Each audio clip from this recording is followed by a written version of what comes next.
Alright, here we go. So we've got the guard off. We can now get easy access to these bolts. My suggestion when aligning things is this little guy down here, the middle one, have the door open, have him loose permanently while you're doing the adjusting. And same with that one there, because you can get to this one, this one, this one, and this one from this side. And you always adjust the back doors first before you do the front panels. So this car being a two-door, you do the door before you do the guard. Duh. But this allows you to get good tweaking abilities and move it around however you like. They do have a fair bit of adjustment in them. And then once these are all tight, open the door, tighten the other two up, done. Job done.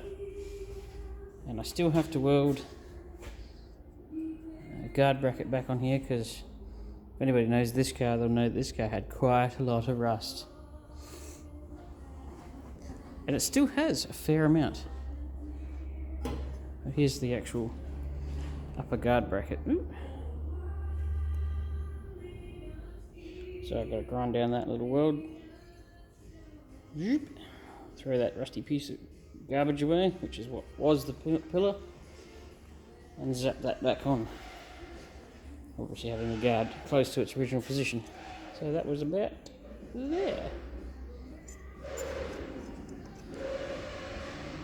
They don't have to be super accurate. The tolerance for these cars is immense.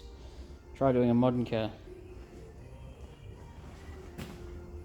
So we've got a few tasks.